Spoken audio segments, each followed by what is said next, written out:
Hey guys, welcome back to my channel. I got the chance to see Bugonia over the weekend, and here are my overall thoughts on the movie.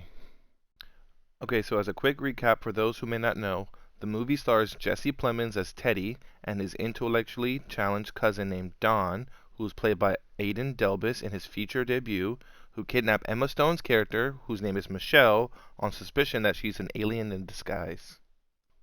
Okay, so to sum it up as quickly as I can, I really like this movie. It's definitely not your average abduction film, and that really surprised me. There's a lot more going on that I won't spoil for you, but I do highly suggest you check this film out. This film for sure is going to make it somewhere on my top films of 2025. I'm not sure where it will rank because there's still quite a few more films that I'm looking forward to, but I'm sure it'll be on the list somewhere. Okay, so to mix things up a little bit, I'm actually going to talk about some of the negatives that people might not like. And by people, I mean the occasional moviegoer. There's actually nothing wrong or nothing I inherently disliked about the movie, but to be as open as possible, I'll try to highlight what people might see as a negative. Okay, so the biggest thing that I could see people potentially having trouble with is the dialogue. They talk and talk and talk in this movie. It is yap central, and to some people, that might throw them off. The dialogue is very fast paced at times when the characters are going back and forth, so it could be easy to get lost in what they're actually talking about. There are a few moments in this movie that might leave people going, what was that all about? But I think once the movie is over, you gain new insight into what seemed out of place earlier. Other than the actual abduction, which happens very early on in the film, there isn't much that the characters have to go to location-wise, so it makes sense that there's tons of dialogue in the movie to make up for the lack in location change. In all honesty, that's probably about the only downside that I can try to find about this movie. And even then, I feel like it's a stretch to say that the dialogue brings the movie down, because it really doesn't. So other than those small things, I feel like everything else works in this movie. Now, this is by no means me saying that it's a perfect movie. There isn't just much that I would consider a downside about this film. Shifting to some of the positives in the movie, I can say that the music, while scarce in the film overall, it does a great job at setting the foreboding atmosphere with how suspenseful it is when the music does kick in. I would say that the biggest thing that this movie has going for it overall is the acting. Jesse Plemons is almost unrecognizable as Teddy. I'm almost tempted to say that this is his best thing that I've seen him in since Breaking Bad. He does such a great job at portraying this deranged lunatic convinced that aliens are among us that I was scared that he was going to come for me next. Emma Stone steals the show as always, and she does a really great job not only with her general acting, but more specifically with her facial acting, especially with her eyes. You get a great sense of the real terror that she finds herself in. Lastly, the most sympathetic character has got to be Aidan Delbus as Don. For his first movie, I was blown away by his performance. He's essentially the puppy dog to Jesse Plemons' character.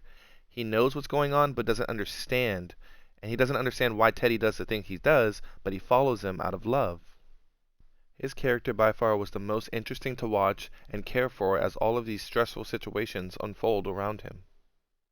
Everything that the actors do is great, and it really makes for an immersive experience when everyone is so unrecognizable. Going back to the dialogue, I think this film was written very well. There is a lot of back and forth between Teddy and Michelle, with each character getting their own scene-stealing moments multiple times. The film also has a few moments of some really good dark humor that I found very fascinating as well. Okay, so speaking in terms of more technicality, as far as the cinematography goes, this film is beautiful. So to start off, the movie is filmed in a 1.5 to 1 aspect ratio, essentially giving it a picturesque feeling that is occasionally seen but not often. If you've been paying attention to any of the clips in the background, you can kind of see what I'm talking about. It kind of looks like you're watching the movie through a picture.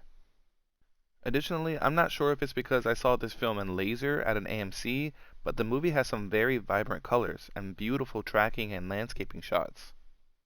This film captures the daily beauty in nature very well. You'd have thought that this film would be produced by A24 with how stylized it is, but no, it was made by Focus Features, who gave us hits like Coraline and last year's Nosferatu. And man, the last 30 minutes of this film was some of the most suspenseful moments I've had in the theater all year. I think the closest thing that came to it was the car scene where Julia Garner falls asleep in Weapons, and for those of you who know, you know. At the risk of not spoiling anything, I'm actually going to end the review here. This is definitely a unique movie, and I'm glad that I got to see it on the big screen, and I think you should too. If you can avoid any spoilers, I would highly recommend going to this movie blind, as I think those of you who do will have the most fun with this. I would recommend this movie to anyone who's seen the trailer and thought that it looked intriguing, or to anyone who likes stylized films. If you can't make it to the theater, then definitely check it out whenever it hits streaming. And as like a last little side piece, what's interesting is that usually when I'm working on a review, I take so many notes on what I like and don't like during the film. But in this case, when the movie had ended, I realized that I barely had any notes at all. That's how invested I was into this movie. But let me know what you think. If you've seen it, tell me if there's anything that you liked or didn't like in the comments below. Be sure to leave a like on the video and subscribe if you haven't already. I'll be back soon with a review of Predator Badlands. I look forward to reviewing that and sharing my thoughts with you all. Till next time. Peace.